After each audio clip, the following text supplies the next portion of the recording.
Welcome to the Tea Grannies. I'm Elise.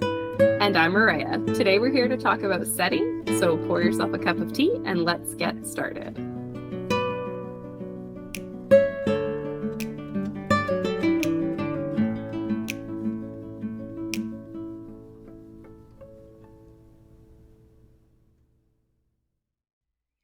One, Violet. Into the unknown. This date was doomed. The man across the table, Anthony, stared off into space. It was her fault. Violet hadn't stopped talking about the Final Fantasy VII remake since they sat down to dinner at the cozy Italian place she'd picked. She could smell the breadsticks in the air. Servers bustled around them, each dressed in black pants and white button-up shirts. Violet had put on pants for this date too, rather than leggings, which she wished she could live in at all times. She always wore them while at home, and that thought made her want to teleport there. Back to her small apartment and couch with a her-shaped dent on the left side. The warm light from the candle in the center of the table cast a glow on her date's wonderful cheekbones. It was a shame this wasn't going to work out. He was so very pretty. She knew she was to blame. She always was. She couldn't stop talking.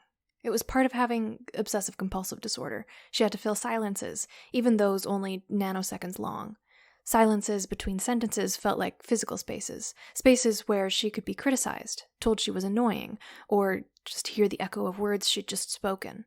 She couldn't leave those gaps. It was part of what her brain did to her. Wash your hands right now or your parents will die. Don't stop talking or your date will show you how little interest he has in you. Her best friend once read a book about eating disorders called My Life Without ED. It talked about giving your eating disorder a name to help separate it from yourself.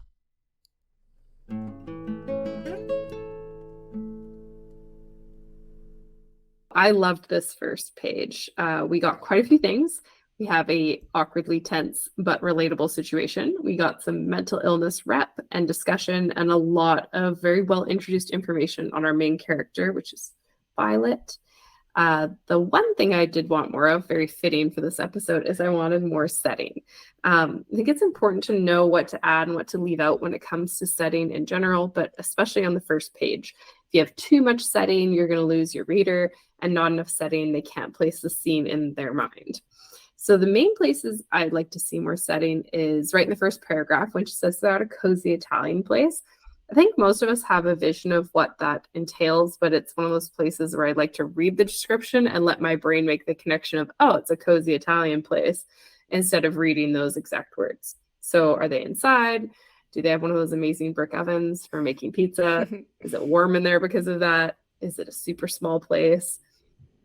And then another spot I would have liked to have a little bit of setting is when she's thinking about her apartment. It's super small, but you could really do a lot with it. You know, what color is the couch? What type of the couch? What type of couch is it, rather? It's a small thing. It can only be one word, but it gives the reader enough information for them to start building the setting in their head a little bit more. Yeah. I think that fits into what the notes that I had about setting as well, in just making the mundane feel more interesting. It's amazing when a writer can do that well. So I have a few notes about that.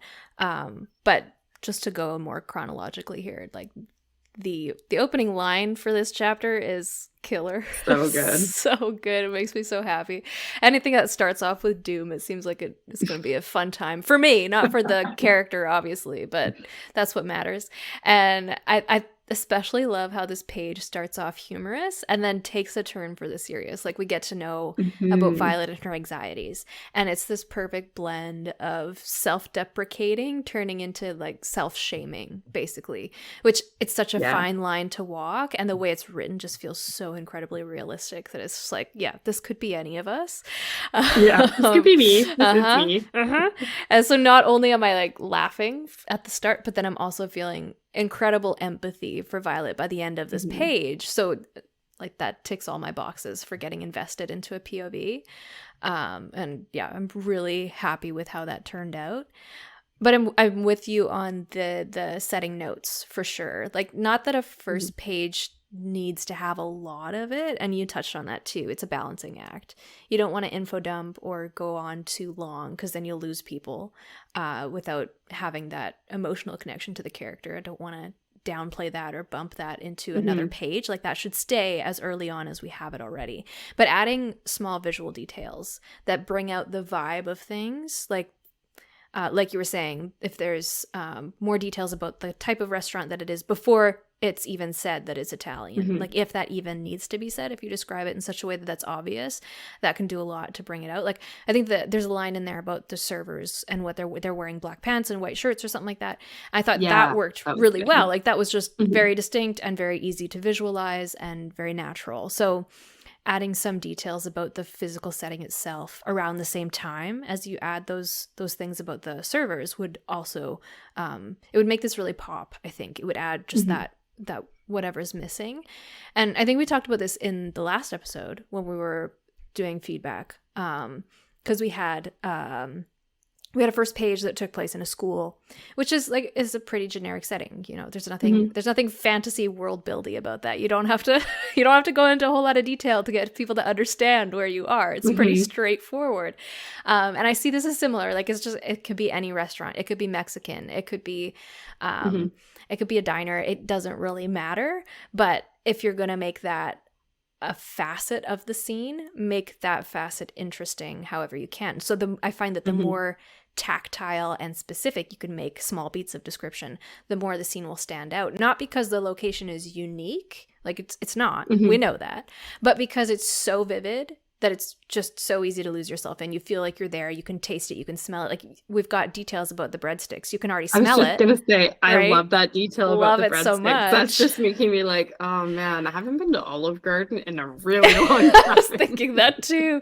But yeah, it's like knockoff Italian food, but like the breadsticks are legendary. But yeah, adding even more sensory details. It doesn't always have to be visual, but if you add one visual, then add another sensory. So what does it smell like? Yes. Describe the spices. Like I think the classic Italian ones would be, I don't know, basil, rosemary, thyme, whatever. But adding that into the air, or like you can smell pizza sauce or something that screams Italian, and then add some of those small, like, and they can be 1 word, 2 word visual descriptors just to make like a color pop here or a detail pop there. It's just about like the really small things that will bring that setting to, so that you feel like you're there, and that's all. Yeah. That's all you're looking for. How can you make it feel like you're there without going overboard? And that's what setting is all about, probably. And that's literally all this first page needs to be perfect in my eyes. Yeah, not to underemphasize. This is a great first page. Yeah, really enjoyed it. The details are all awesome.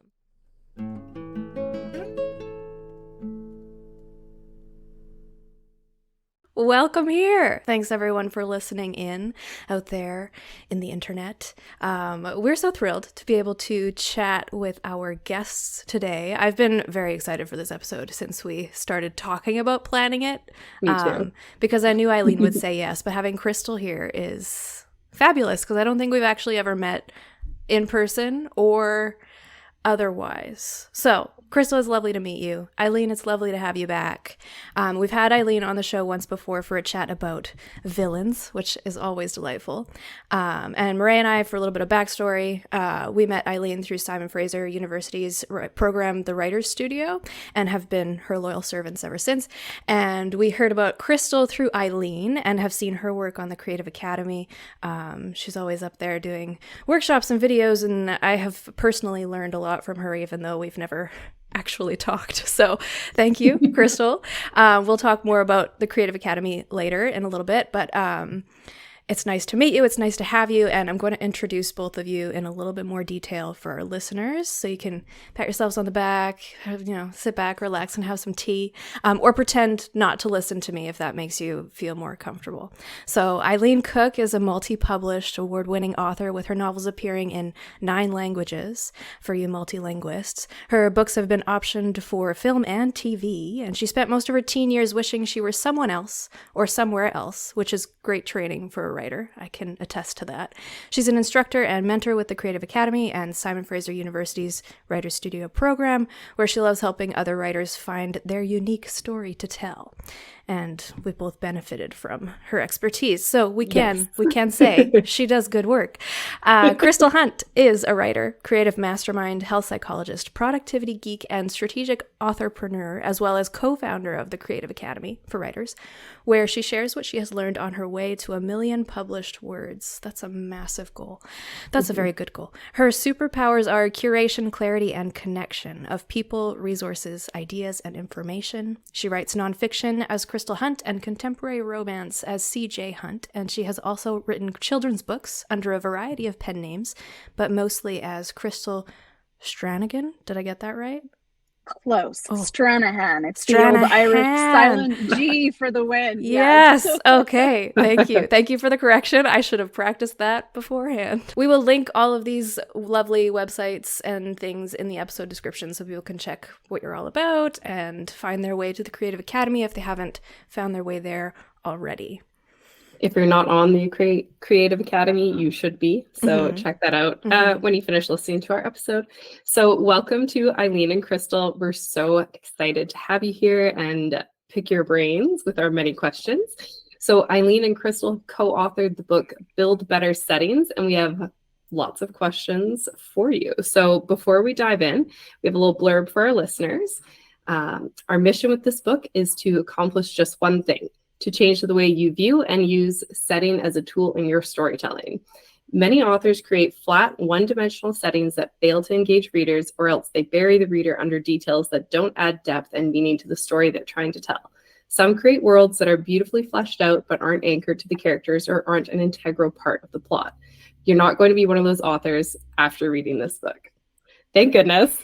So now we're going to dive into our questions. And our first one is going to be for you to tell us about this book and where did the idea for this book come from?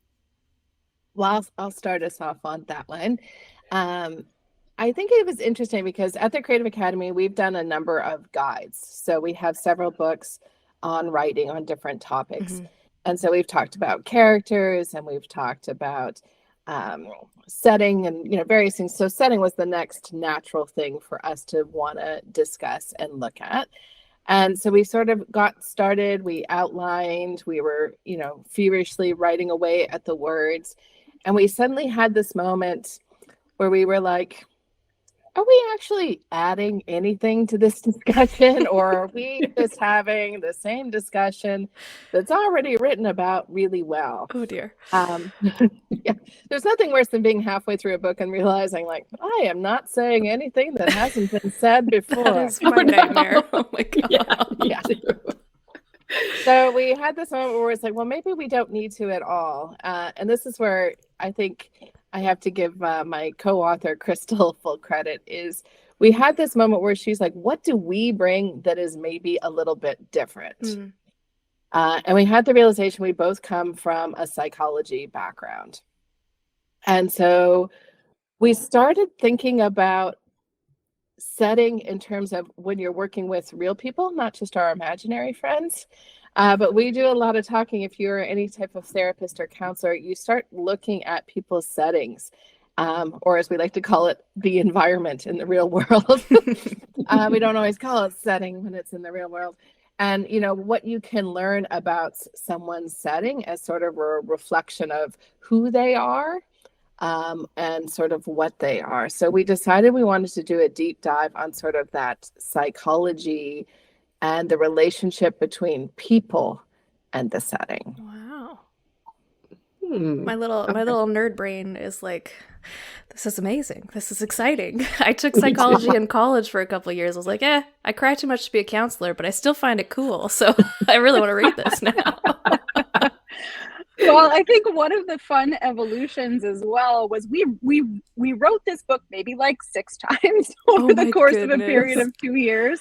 And we had these really interesting concepts that we were trying to get across. And so we'd write it and then we'd bounce it to some beta readers who'd give us feedback and be like, okay, what does that look like though? And so we had all these examples we pulled from all these different genres and books and movies, and people would be like, yeah, but I don't know that one though. And so then the examples weren't like, if not everybody has the same collective pop culture knowledge or has experienced the same stories. And so we actually ended up kind of writing a book inside of the setting book, like a fiction one, to show you what was happening as these characters were developing and their settings were changing, which was a fun kind of book within a book experiment. And interestingly, that's one of the things people have said they love the most about the book, is those illustrative examples and feeling like they got to know those characters and they could see the changes happening in their environment, and they could really see the concepts being illustrated in a different way. And of course, Eileen and I are not awesome at formal when we are communicating, which I think is one of our superpowers. A lot of people say it's like being in a conversation with us to read our nonfiction books. And so that's really what we leaned into, was making sure that it feels like some writers sitting around having some tea and having a chat about craft. And that was really fun for us as well, on the making the book side, as well as I think for readers on the reading the book side. I love that, because it makes it so much more accessible. I think a lot of writers feel intimidated by craft books, especially because they're like, well, what if I don't fit into this little box that they're going to suggest? But to make it more conversational is such a huge plus. Yeah, I feel like I would actually get through this book. I don't read a lot of nonfiction, so yeah, neither do I. It has to be very, very interesting, or something more like a certain memoirs and that kind of thing. But yeah, nonfiction can be a tough one to get into. Yeah, I think that having the narrative alongside of the actual craft conversation is going to be a really, really big highlight for that. What do you think writers struggle with the most when it comes to setting?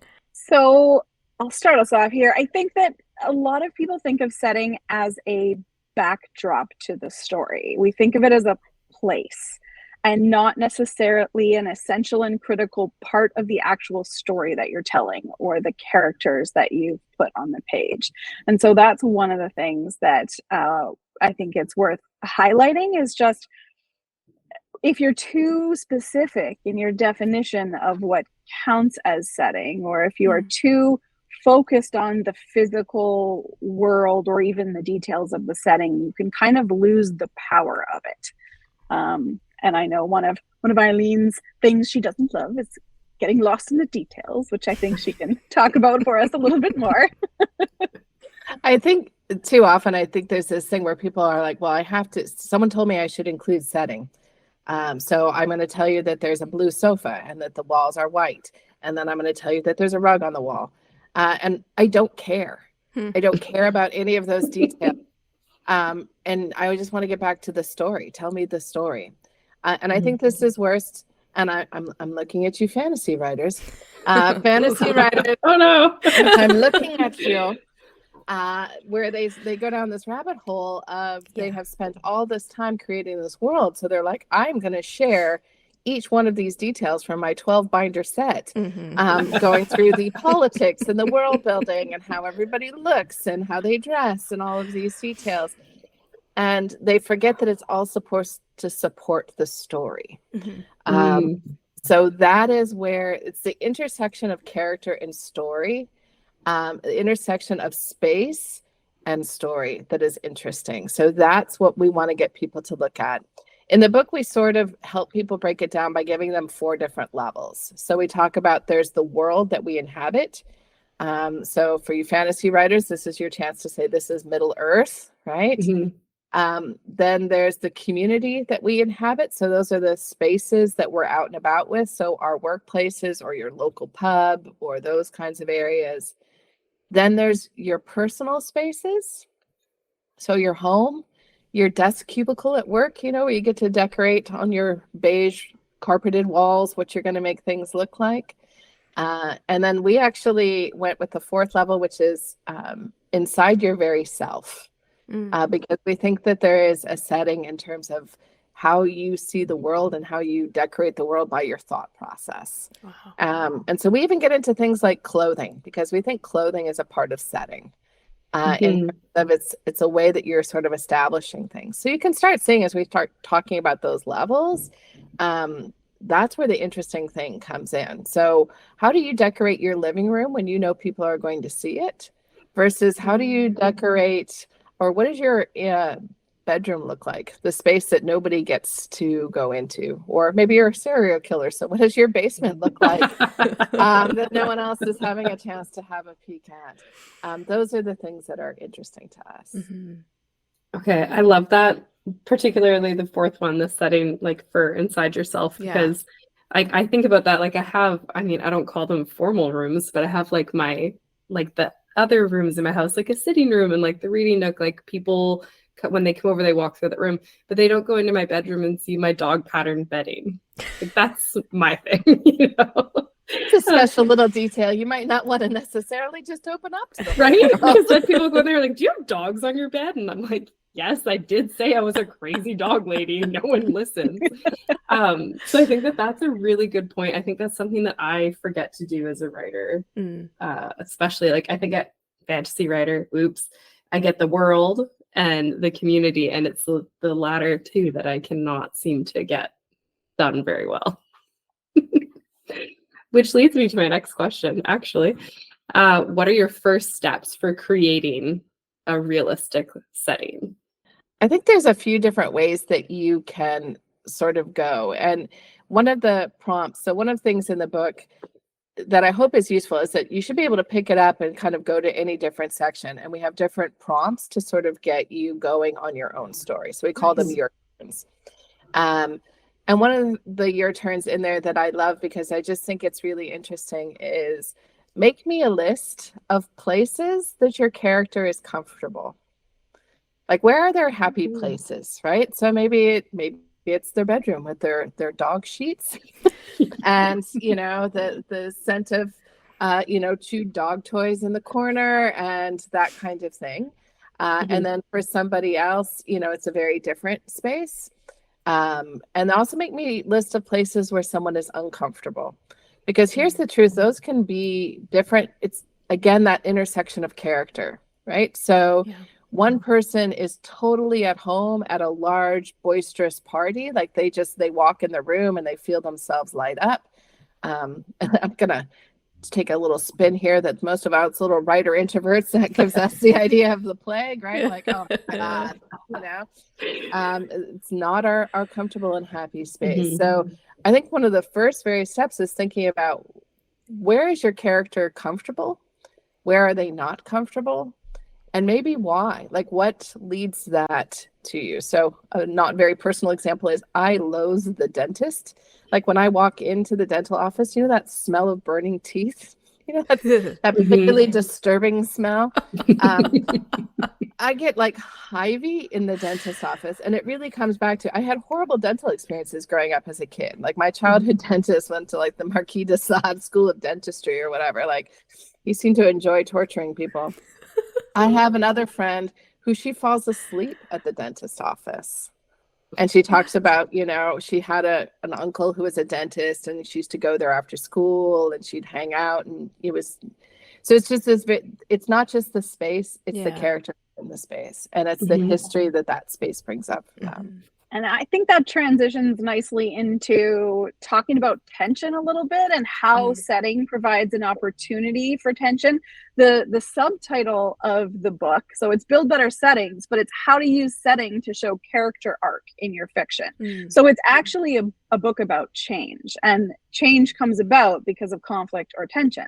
So where does your setting kind of line up with your character, and where does it not line up with your character? And so I actually, if we go zoom way out, when I'm creating a setting, I start with the people for sure. And like Eileen said, where are they comfortable? Where are they not comfortable? But also, how are they feeling about what's around them? Because it isn't just the details of what's there. Like, are they looking around their bedroom and wishing it was different than it is?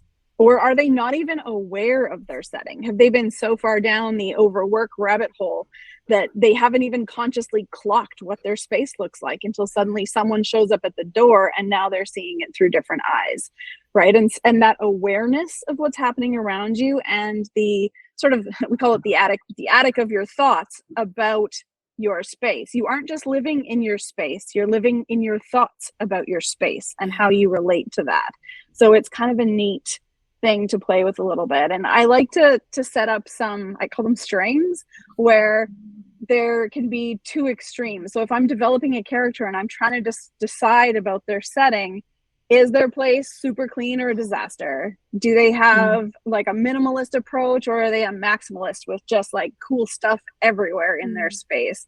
And if you can set up those strings, and then you can attach some of the ends to different characters around them and some to themselves, or even both ends of the string to themselves, one how they actually are and one how they wish they were, then that leads to some pretty interesting opportunities to get some tension going on, and for you as a storyteller to have a little fun making your character's life difficult, so that you make sure they're experiencing some change over time.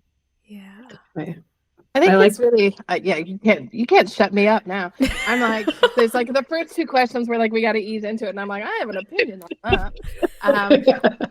This is where I want to do a call out to the classic movie trope, right? So you have the person who has been destroyed in a relationship. They've been devastated.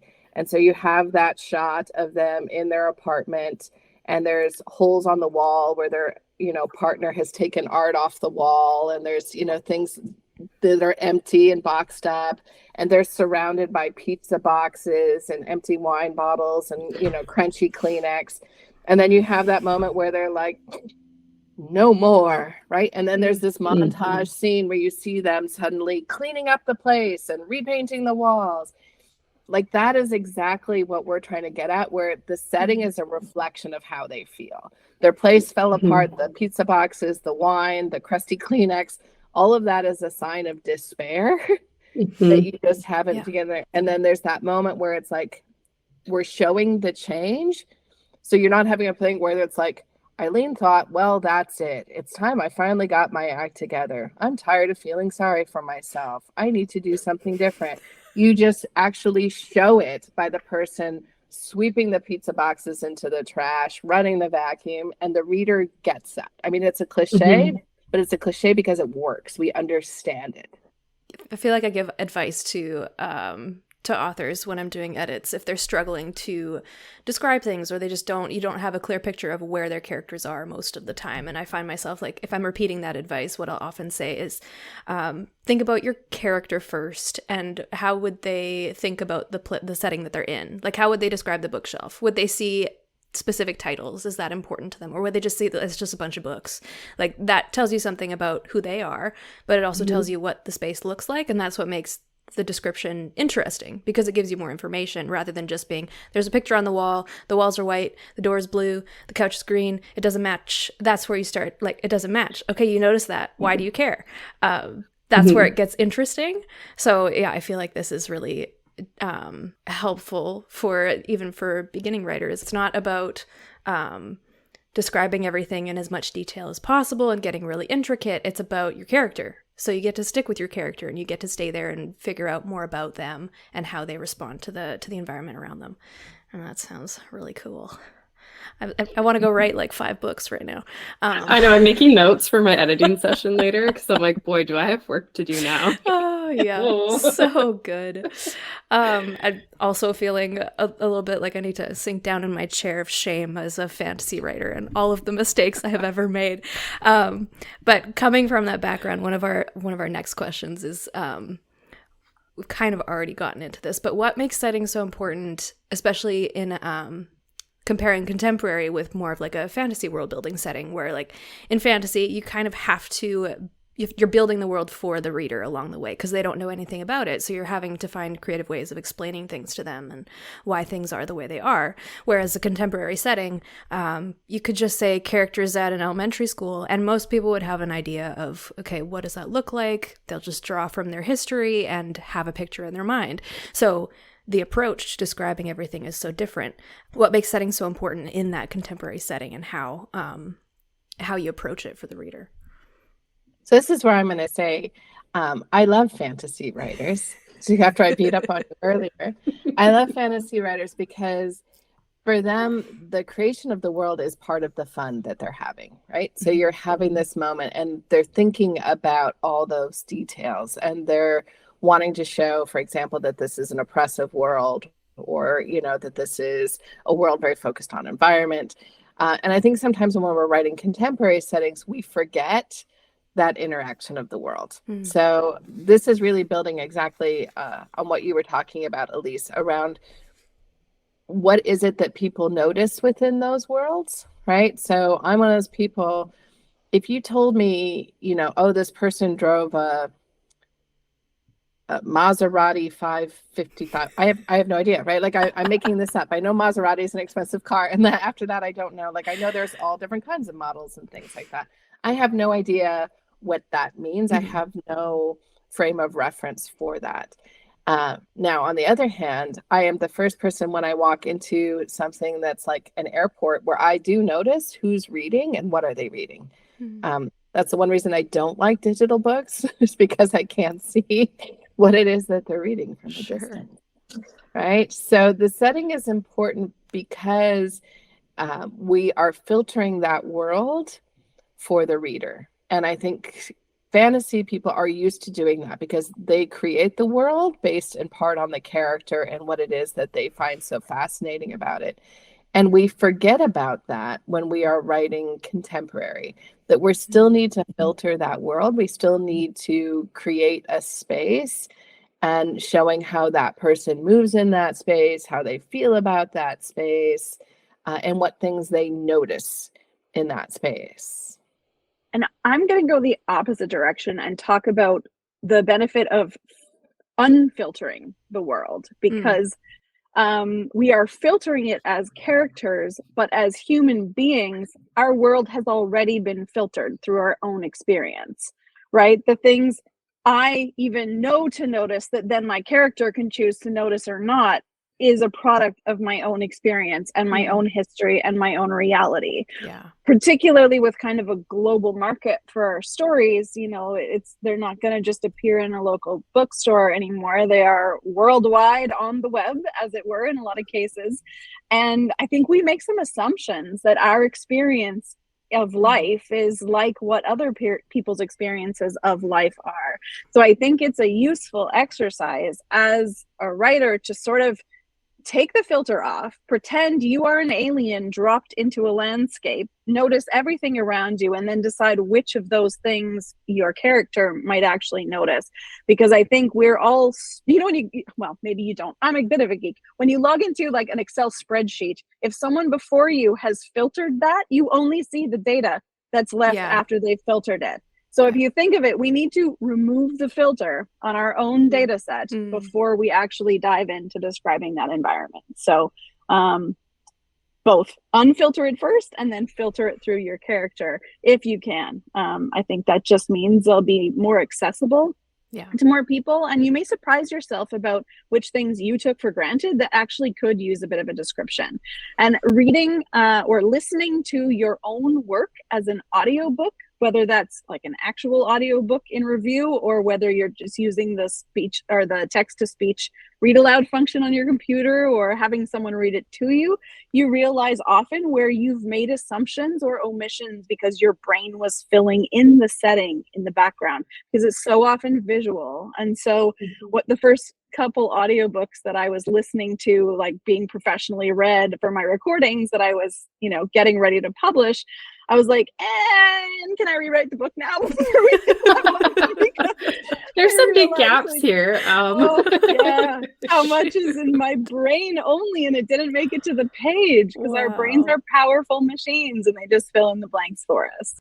It's interesting because some of my number one advice for a lot of writers is to read their work out loud, or if they think a sentence isn't working, to read it out loud, because it's amazing what your brain skips over or adds when you're writing it. But when you speak it, like I even do it for our social media, I read the captions out loud before I hit post, because just the amount of times I've missed a word or used the wrong there, it's like, you read it out loud, you find the mistake, and it's very, very helpful. But yeah, I kind of cringe at the idea of like listening to my entire book being read to me. But I think I might need to do that. It's a fascinating exercise. Yeah. So our next question, which is really definitely a question from me because I just wrote a little rom-com and I was not sure how I should do this. So how do you decide whether to use fictional or real towns, cities, locations when you're writing contemporary? Like, I created a fake town, sort of. It draws on a lot of areas that I've been to, because I was like, oh, the idea of using a real city is daunting, because like, what if I get the street wrong, and someone who's from there reads it and is like, this is wrong. So how do you decide to do that? And then how do you make your fictional towns feel familiar to the reader without copying somewhere that you have been? So this is an interesting one. I tend to go back to my favorite settings over and over. I write a lot in series, and so I did actually an interesting blend with my contemporary romances, in that River's End, which is one of the main little towns that is featured, and the kind of two nearest things to it, another even smaller town and a bigger, I'm going to say bigger city, but like it has stoplights. Those places are fictional, and I'm using air quotes here for folks who can't see, is that like I grew up there. If I put the real town name on there, everyone I went to high school with is going to think the book is about them, and it's really not, guys. Sorry to disappoint you. And then you also have the trouble of things changing over time, because when you're writing a whole bunch of books in a specific space, like every time I go home to visit my family, something has changed. The cafe is not on the corner anymore, or they added a stoplight. It was like a shocker. It's mind-blowing. Yeah, you don't have to go to the next town over to take your driver's test. This is a big deal. So things like this happen. A new four-way stop goes in, and like everyone loses their mind. So, you don't want, like you said, people who do know that real place pointing out every single thing that changed. And you need it to stay consistent, and you need it to only change in the ways that suit your storytelling purposes. If you need a business to go out of business, or you need something terrible to happen, or a fire to burn down, like you don't want anybody accusing you of witchcraft if anything ever happens in your actual town. So it's good for like just a little bit of separation in terms of that. But I did use real places in everywhere outside of those kind of three main story locations. So if you're paying attention, you can pinpoint on a map where River's End it actually is, because I talk about the ferry from, Vancouver to the island, like all of these things. And if you look, there's a town between two rivers. It's called Qualicum Beach. That's where I grew up. So River's End is where the two rivers end. So it's fake, but it's not fake. Okay, I like that. Hybrid as suits your purposes. I know Eileen has to make a new location with like every single one of her books, pretty much. So she has a slightly different approach to that. Yeah, I think it's the point of there's an advantage and disadvantage, right? And you have to make a decision about which one you want to use. I love using real places at times, because you get, again, as you were talking about, this sort of gimmies. Like if I tell you this book takes place in London, England, even if you've never been to London, England, you're like, okay, we've got a Tower of London, we've got, the castle, we've got a palace, we've got certain things that you're sort of expecting to be there. And people enjoy that opportunity to sort of expand and travel those places and have a chance to see them. And you can go down all sorts of rabbit holes now. There's so many more resources. There's street views for so many places where it's like you can get an idea.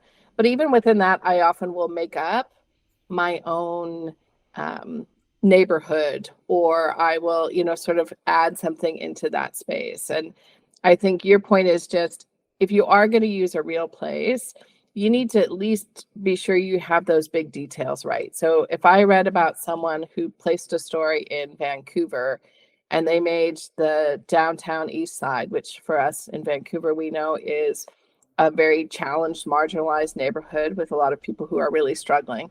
If they didn't know Vancouver very well and they were like, oh, that's close to downtown, I bet it's really posh. And so they were describing it in a certain way, it would completely throw me out of the story, because I would be like, you have never seen the downtown east side. Now, is there someone who's going to get upset because it's like, well, you said that was on Hastings Street and it's actually on Pender Street?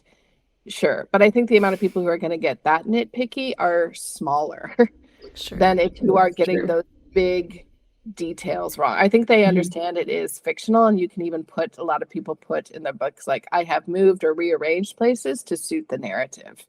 Okay. Just like you do with like historical details. If you write history, people be like, we just moved that war starting a few months earlier because I needed to start then for the story. This is fiction. Okay. No, I love that, especially with the note about historical fiction, because sometimes I get the urge to fact check when I'm reading historical fiction, but I don't let myself till I'm finished, because it will possibly ruin the way the story's going for me. Yeah, and I think can you move a war up a few months because you want it to start? Yes. But can you do something like, oh, now I've decided that people can wear zippers in the 1600s? No, you can't. Like there are limits to how far you can change a historical detail. And I think the same with the setting detail. You know, can you create a certain street that you want to have, or a certain business that doesn't exist there? Of course you can. But if you're going to start making huge changes to a real place, you run the risk that with every one of those things, it's just another thing that can throw someone out. Makes sense. That violation of reader trust is a big deal, right? So it's the same for your character. If characters do things that are completely out of character based on how you've communicated them to the reader, then it really throws you. And I think one thing we forgot to talk about was the absolute joy of making maps as part of the creative process. So for me, the lure of a fictional town was very high, because I got to like get out my graph paper and draw all the pictures and make the little trees. And like, can we just talk about how important that is for a second? That is so awesome. And I love maps and books. I'm obsessed. So fun. And even if you're not a fantasy writer, doing that as a contemporary author, especially if you are hand up here completely directionally challenged in the real world, it means you're able to navigate around in the story appropriately, and that your characters can go to places where settings are related to each other in a proper fashion, and not everything is on the north side of town, whatever direction that might be, right or left. And so I think that is important, because it's important to have fun making your stories, or that doesn't kind of make it through. So if that is part of the creative process that brings you joy and sparks your imagination and makes all those things come alive, then it's important to give yourself the opportunity to do that as part of your process, if that's what gets you into the story. I'm adding that to my list for this afternoon, because I'm ashamed to say I do not have a map, and that would really help me in the one that I'm writing right now, or editing right now. It would really help. So he's directionally challenged. I'm like, which way would that be now that she's here? Where did I put that town? I don't remember. Yeah. The only thing I've got straight is there's water on one side. That's the only thing I've got straight. So this is great. I'm making so many notes for me to look at later. So good. And floor plans, like from a I was just gonna say that. Floor plans are amazing. I pull floor plans for every building, every character's house, just so that I can picture where the rooms are and how big it is. And often the architects and stuff now online, they have all these furnished versions of the homes in the floor plans, and you can see it like furnished in different ways, which is really neat. So I love pulling those, and I give them to my editor so that when she's editing the book, she can also flag any inconsistencies, which is amazing. That is amazing. I love that. Oh my goodness. Very smart. I'm just seeing so many more rabbit holes that I could like get completely lost in. Yes. I'm going to regret asking the next question, because I already have a long enough list as it is. But as soon as you answer this one, I'm going to go to my list and add to it. I know it's going to happen. So what authors, and I'm sorry to listeners who have a long to be read list as well, what authors do you think do a particularly good job with their setting? Which books of theirs would you recommend as examples? Now we're all going to have homework. Go. Well, and I think I'm going to challenge you in a way that maybe you don't expect. So my first thing is I'm going to tell you to pull one of your favorite books, like the book that you already love and you just find it fascinating. And I want you to go back and actually pay attention to the setting and how much it has enhanced the book, or sort of where it sticks out for you in ways that you didn't expect. Because I think the first answer that people always sing when they think of like, well, what author does a great job? And they're like, oh, I'm going to think of the Harry Potter books, because there was Diagon Alley and there was this total immersive world of Hogwarts, and it was all of these things. And again, we really want to challenge people, like, oftentimes the setting if it's written really well, you may not necessarily be noticing it in the same way. So one of the other examples that I came up with is The Shining by Stephen King. So again, if you've seen the movie or anything, you can think of the beautiful Overlook Hotel. But what it really sort of talks about is here's this family that's desperate, and they show up at this incredibly posh hotel. And when the book opens, the hotel is still open. So it's full of guests. It's really fancy. They feel out of place because they're sort of on that poverty line. And all of a sudden they're going to have this, I mean, it is kind of ideal as a writer. You're going to have this huge space. Someone's going to pay you to stay in it, and all you can do. And he's got this writing set up in that beautiful lobby surrounded by marble and all of that.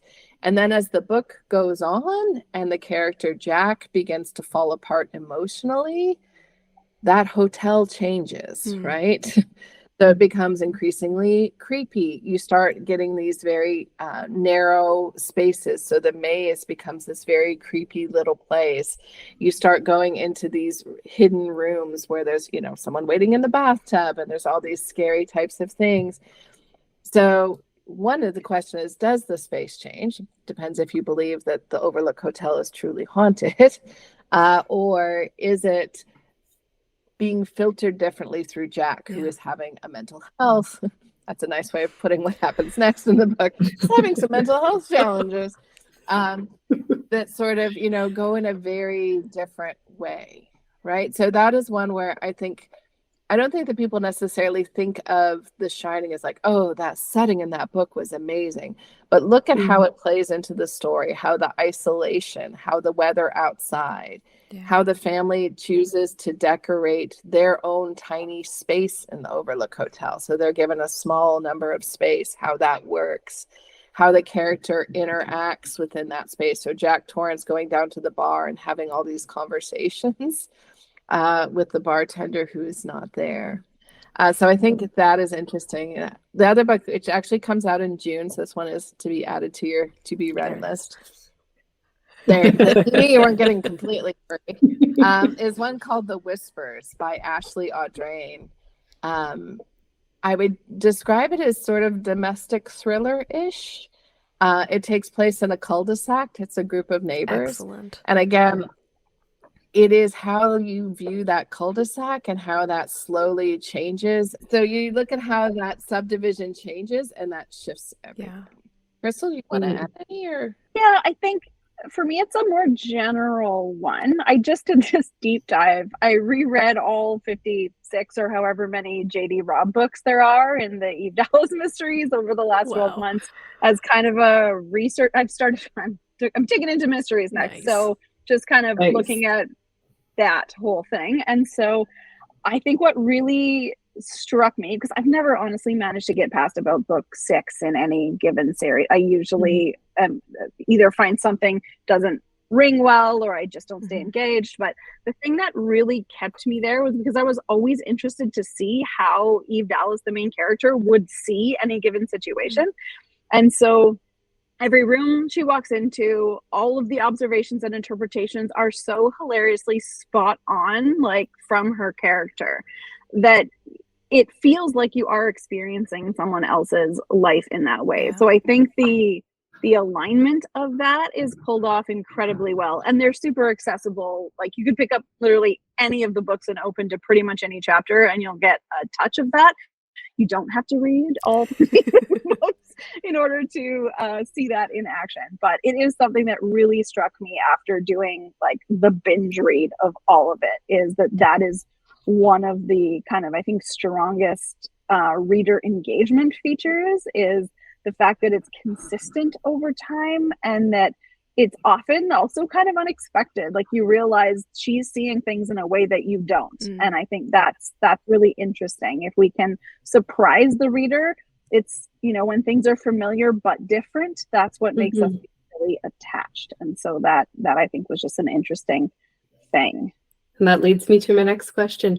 What do you suggest to help readers feel anchored in the setting? Like what's something a writer should aim to do, I would say particularly in the first few pages, to make them really feel like they're in the setting? I think establishing that character voice right off, like how are we experiencing the setting through them?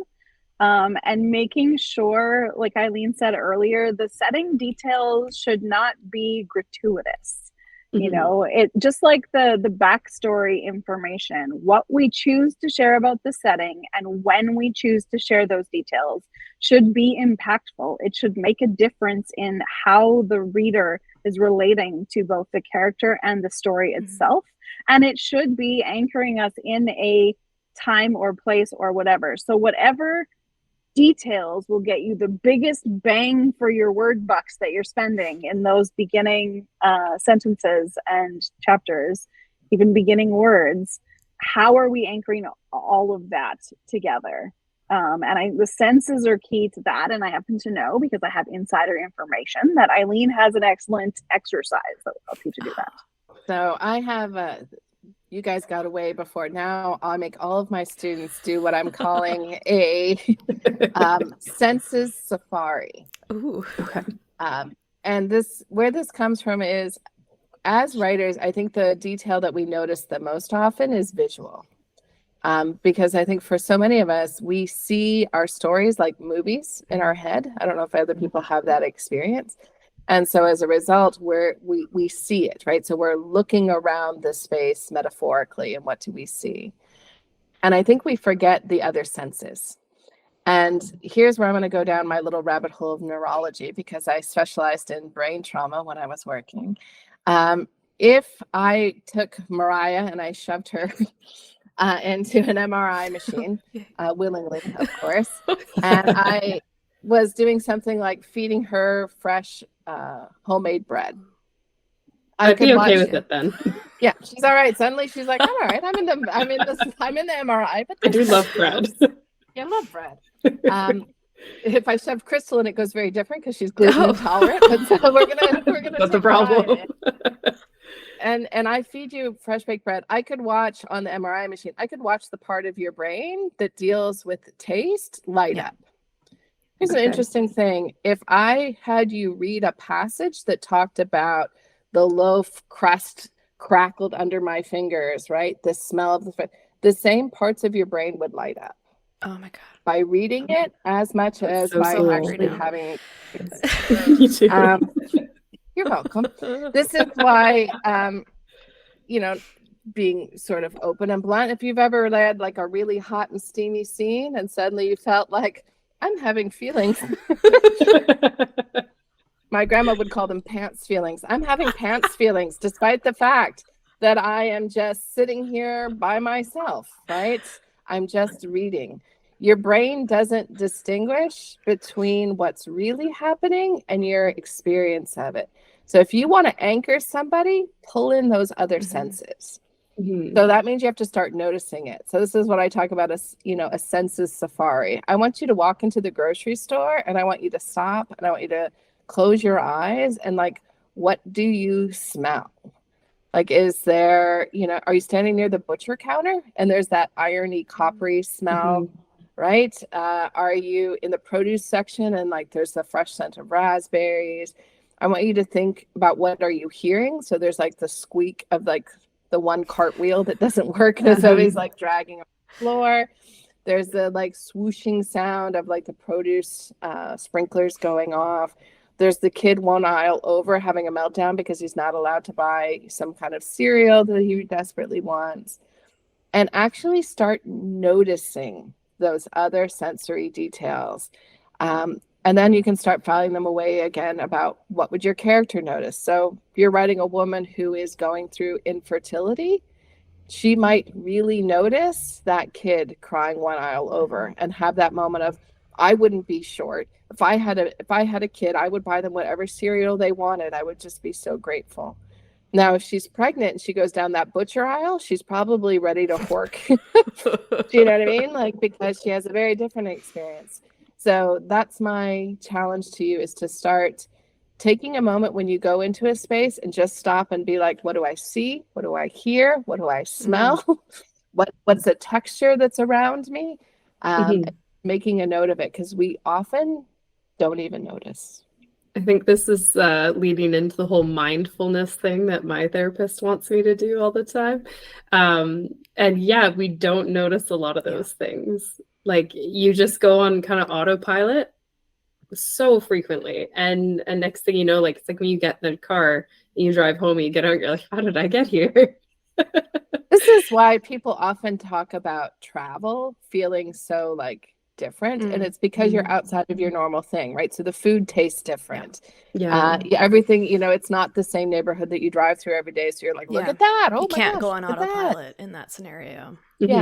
So my challenge is to take yourself out of autopilot when you're in other places. And kind of even circling back to Elise, we were talking about what do people notice. So like when you walk into that coffee shop, what would my character notice in the place? What would what things would stick out for them? This reminds me of it's a mindfulness exercise. I think it's for like if you have anxiety and guilty.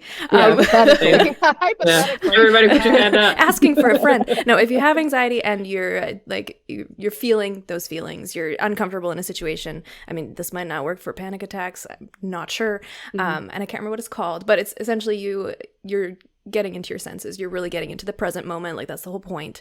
And it's something like identify or name 5 things you can see, 4 things you can touch, 3 things you can taste, 2 things you can smell, 1 thing you can hear. I can't remember how you allocate them, but it's the 5 senses and 5, 4, 3, 2, 1. And then you just identify or name simply 1 thing at a time. And it's supposed to just ground you, anchor you in the moment, and calm you down. And now I just want to do that everywhere, which my therapist would say is a great idea. So thank you. Also quite helpful at the dentist when you're nervous. Oh yeah. Just feel like I should throw that out there because I do that when I'm in the chair and I'm like grabbing my other hand and I'm like, I can feel the bones in my hand. I'm not super nervous at the dentist, but sometimes you gotta go there. It does work. Very helpful. Whatever keeps you calm. Eileen, you mentioned traveling, so I'm just gonna grab that and segue. Have you ever traveled in order to specifically research a setting? And if yes, you or Crystal, what kinds of strategies did you or do you use to absorb that setting in real life? Like, how do you get into that moment and how do you record what you want to use for your story? So I'm going to give 2 parts and then I'm going to pass over because I know Crystal has a good perspective on this because we've talked about it. But first, short answer, yes. I love the opportunity to travel. And if I can travel and then, create a book there, then added bonus, that becomes a tax write-off. Hallelujah. So I have definitely been a fan of traveling and setting books in places that I have traveled to. And I would say in terms of the strategies, one of them is just that very moment of grounding myself in that. Like, what are the things? What do I notice in this space? What do I smell? Does it feel any different? How do those things stick out in my head? What are all of those little details? But I think there's a part of that that's almost as important. So I'm going to pass to Crystal because I think she put it much better than I did. So a combination of things. And yes, sometimes we are required as artists to make great sacrifices, like going on French barge cruises or like traveling to Ireland. So we get an authentic pub culture experience, but we do what we have to do, right? We're professionals. Yeah, life is tough. So definitely when we're going to all those places, you talked about specific strategies to absorb all those things. And I think it's easy to get caught up in the documentation piece, which is taking a million photos and a lot of videos. And the last research trip I went on, that actually became a problem, and that I felt I was very distanced from the actual experience. And so it actually required readjusting the priorities in my brain, that it was an experience first and an experience as research second. Because if you're too distanced, then you're always behind the camera lens and you're not actually experiencing the in-depth details that the mindful attention to the little things that are going on is important. So one of the things I did was I started hyper focusing. If I was going to take a photo, it wasn't of all of the Black Fort on Inishmore. It was like, I have this photo of like 12 blades of grass and a giant beetle, right? And so you can actually zoom in on the details and really take a picture of the trim around a window, not the entire cathedral, because when it's time to go back and process those details, those are the kinds of things that make it come alive. It doesn't have to be everything. It can just be representative touches, right? And so, especially like Eileen said, you need to think of what your character would notice in those spaces, not just you. Now, sometimes it's challenging. You might be doing a research trip and the characters aren't fully formed. You don't actually 100% know who that's going to be. So if that's the case, just making some notes, doing some audio, and try to do it in different formats. If you just take photo or just take video or just write journal notes or just like read audio notes into your app on your phone, the mode of communication or recording of those things changes the experience of recording those things. And having a multimodal pathway back into those different experiences when it comes time to review all your notes will also activate different pieces of your brain. There's a technical psychological rabbit hole we go way down, and we're not gonna. The other thing I do when I travel, first of all, I feel like I get an A+ because I take a lot of weird, what might be considered weird photos on trips, but I love to go back to them later because they have a lot of detail. But the other thing that I always do is I keep a travel journal, and every night of the trip I sit down and I write everything about our day, or like the stuff that I particularly noticed when I was, not just taking pictures. And even now when I go back and read those journals, like some of them are old. Like I went on my first backpacking trip in like 2010. And so when I look at that journaling, first of all, like I wrote like such an idiot, but a lot of the entries really, like I can go right back to that moment. And then if I pull up the pictures from that portion of the trip, I can like really immerse myself back in it. And it really helps if I want to pull ideas for like world building or whatever, for the places that I've been. It's been helpful, but the journal has been helpful, like not just notes about things that I would use in writing, but just for me and the experience. And it can really take you mentally back to that place. And then it helps you with your world building or whatever you're using that for. And I think part of that is, we're having the fun of like, we're off to Ireland or Italy or those kinds of, but I'm going to encourage people again to take a research trip. If you have a character in a high school, when's the last time you walked the hallway of a high school? Like, can you, It's giving me hives. Nowadays you have to get permission. They don't have to. You can't just walk into schools. Don't do that, people. They have like rules now. But you can certainly, in many cases, they will, if you tell them what your purpose is, someone will, give you a thing and like walk through the halls and you realize there are all these details that maybe you had forgotten about, or sounds, or like, oh, I'd forgotten about the permanent fog of Axe body spray that follows, preteen boys around like a cloud. What is that kind of mixture of like acne cream and Axe body spray and BO? Like it's a particular funk. But you forget, right? I have a character right now, and the book opens in a subdivision outside of Chicago. And when I was recently back there, it's just, I took a walk around some of those subdivisions because it's like I'd forgotten what those Midwest subdivisions felt like. And there were just little details that I ended up pulling.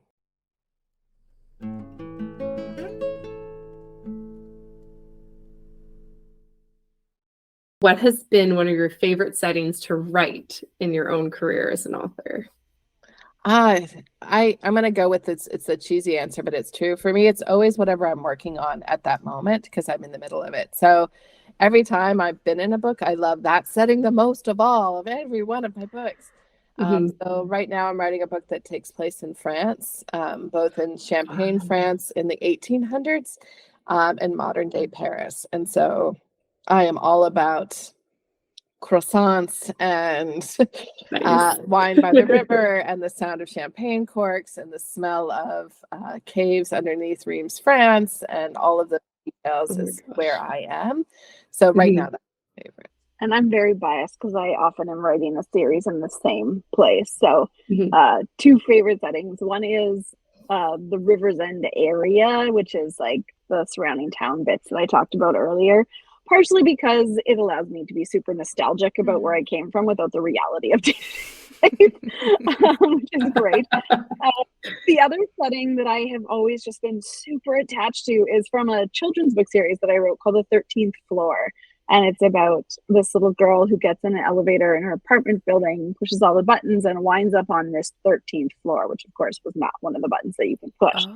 And every door on the 13th floor goes to an entirely other world. And so it's kind of like a multiverse idea, but before multiverses were cool, because it's like 20 years ago. And so she has all these adventures, but every time she comes back, she's a different her, and the doors that open now have different things behind them, and her opportunities are different. So it's something that's still, I've been kind of hacking away at it over the last 15 years or whatever, but it holds my imagination in a way that a lot of others haven't, and so I'm still quite fascinated with that. And eventually we'll finish all 13 books. I'm only like 3 in. What's the first one called? Four. The 13th Floor, Primed for Adventure is the first one. That's going on my list. We're making notes. It's a picture book.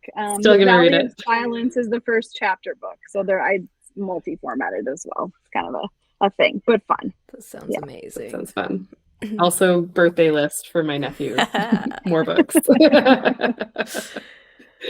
Okay, Maria, I want to ask you if you have an answer to that question. Favorite setting you've ever written? Just put you in. We might cut this part, but hot seat. Can you think of one? Probably the last manuscript I finished is set in ancient Greece, and I think that is my favorite because when we were backpacking back in the day, we spent 3 weeks in Greece, and of course we were poor backpackers, so we spent a lot of time walking everywhere, hanging out on the beach, like doing everything that was free and just really hanging out in nature. And when I wrote that, I think that came so easily to me. It was like I was there again. I really enjoyed it. And it makes me want to go back. So yeah, that one was my favorite. And now you have to answer, Elise. I knew that was going to hit me in the face. Yeah. I think right now it's actually a book I haven't even started writing yet. I have this idea for a story that sets place almost entirely in a single house, but it's a magical house, so there's different rooms and things that it can essentially be whatever it wants to be. I haven't even developed it, but I have this idea of this house and these characters in my head, and it's like that's all I want to be working on, but I'm stuck in my gritty dark fantasy monster world full of giant bugs, and it's terrifying, and that's where I have to live right now. So yeah, we've got self-imposed deadlines. We got to live in these other worlds for a bit longer until we're caught up. I'm gonna stay in Paris, so you have fun with your giant multiverse. I can't wait to read both of those. I think I'm gonna be all over both of those. I scarred Eileen for life with that one. I already had bug issues, and then she was like, here's this giant spider thing. See, I'm the spider killer in our home, so I was like, oh, giant bugs. That doesn't sound too bad at all. I've been having a good time with it. But if there were giant snakes, then we would be having a different discussion. So don't give her any ideas. No. That's a good point. I'm playing a video game with a giant snake right now. It's pretty great. Sorry. Yeah, that's a no from me. It's almost as bad as eyeballs. I don't do eyeballs, which we were just talking about. Yeah, sorry. So I had a lot of fun reading Elise's first book. I was like, thank you for the trauma. I apologize, but not. Yeah. No, I don't. Why do I say that? Yeah, she's not sorry. Okay. Well, now that I've scarred all of you, I think this is our last question. So we'll end off on a nice note instead of all of that. This isn't, as far as I know, this isn't the first time you've co-authored a book, either of you. And you actually wrote another one with your other co-founder of the Creative Academy, Donna Barker, about co-authoring, which I find fascinating. What are some of the things that you've learned about the co-authoring process, either from that previous book or from this Build Better Settings title? We've had a few, because we also had another book, full-time author that we wrote together, Build Better Settings, and I'm sure there's more, and I'm actually forgetting them. There's some that are in progress and some that are already out, and some we're still thinking about.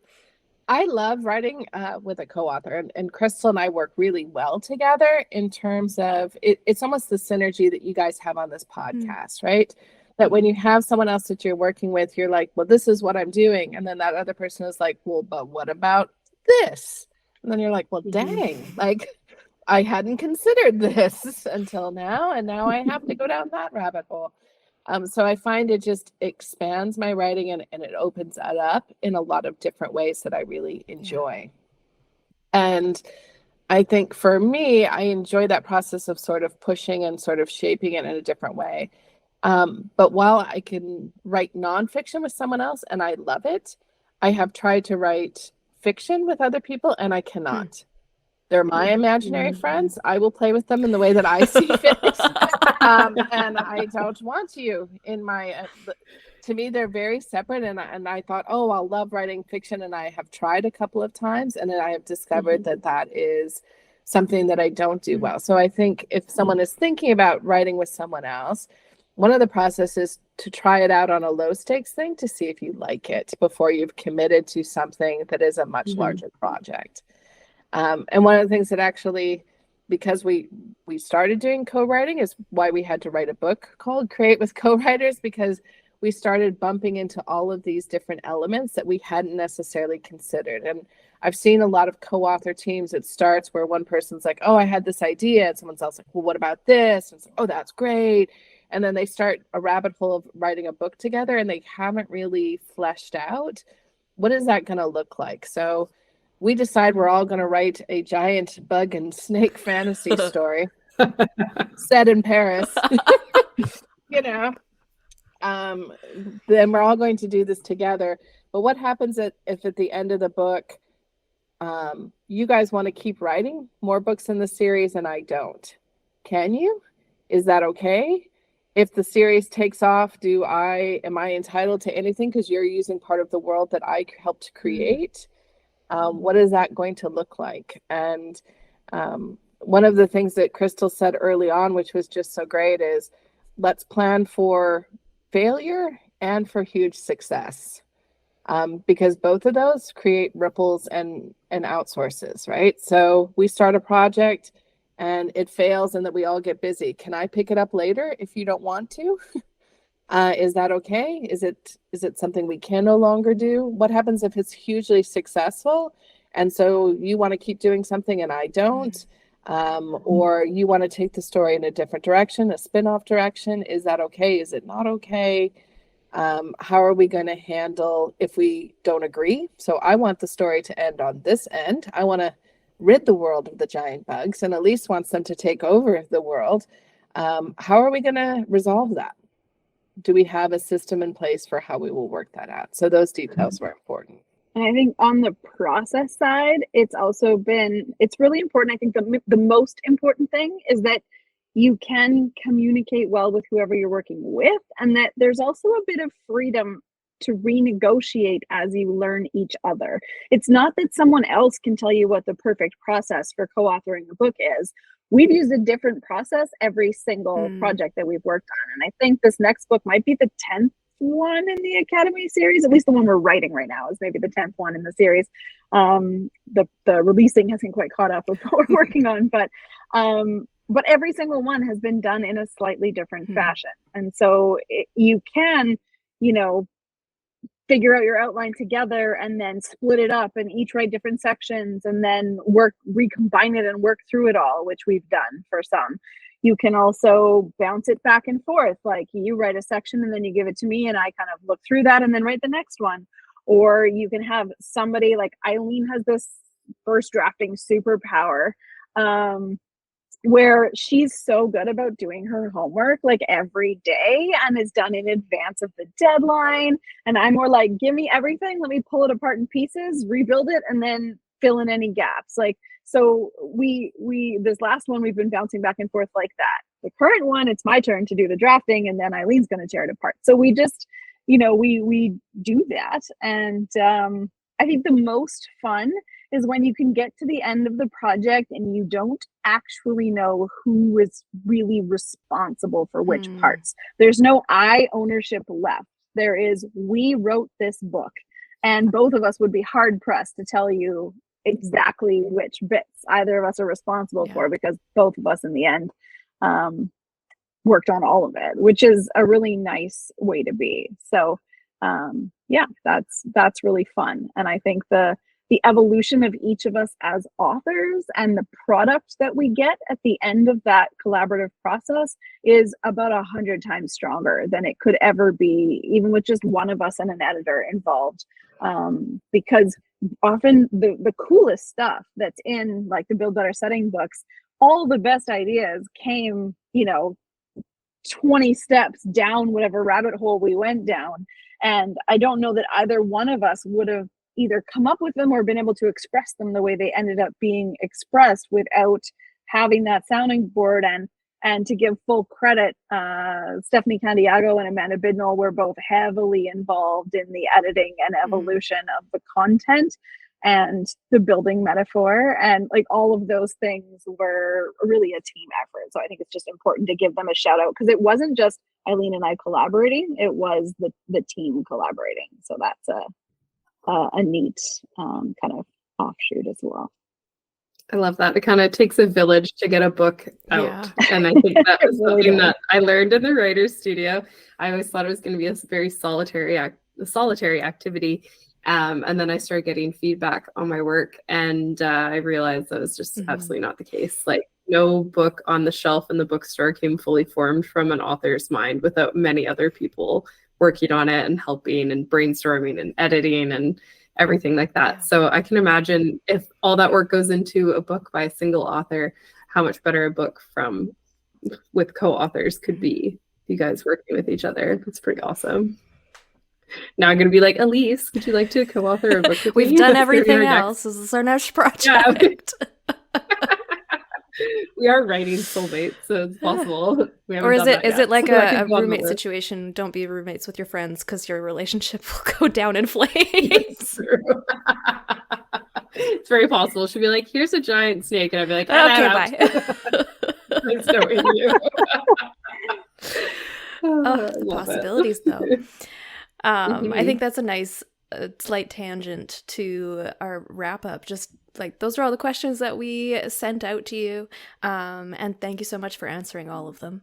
That was fantastic. Yes, and I probably have to I'll have to re-listen to this to edit it, so I'll get to take all my notes for my own stuff later. But I feel like I learned so much.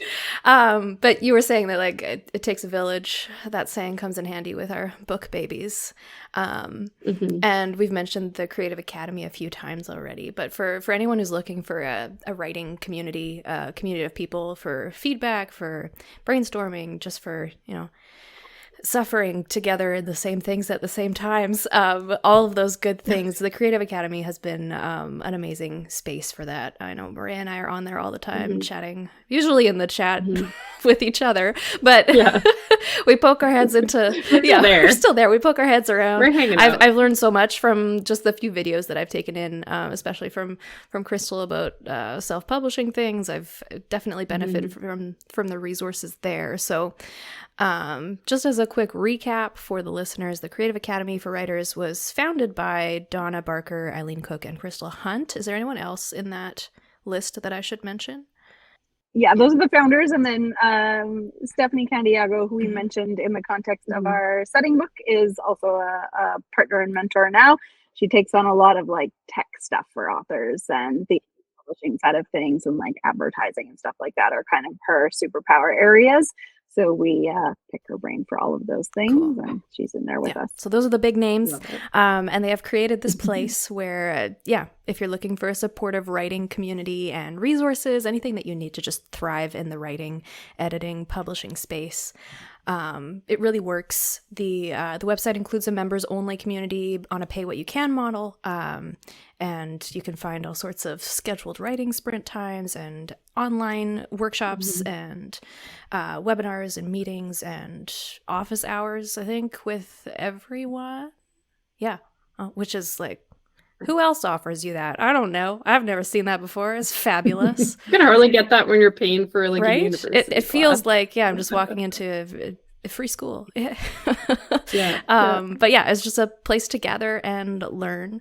And there's all sorts of authors and editors and readers and experts in unique fields that they meet along the way. So it's just a great place to be and to hang out. And we will put the link in the description as always. And that's it. Thank you so much for coming on our show. That was so much fun. And now I have both notes and homework Notes and for homework today. and books to read. And... Yes. Yeah. And that's Edit. never a problem, let's be honest. Everybody's like, yay. Thanks to you guys for having us. And I'm really hoping that people have a chance to sort of, I think setting is the thing that a lot of people are like, oh, like it's not fun. It's not like character and conflict. Now that's fun, you know? Setting, meh. But I think setting can be one of the most exciting things because it is character, it is conflict, it is all of those things. So I really love it. Ditto. Thanks so much for having us. It was super fun. It was nice to meet both of you outside of the little static circle by your profile pictures. Likewise, and see you come to life in your settings as well. So thank you so much. So true. Oh, so good. And you knew that we weren't grannies before you hopped on, so that wasn't such a shock. Yeah. Okay. Yeah.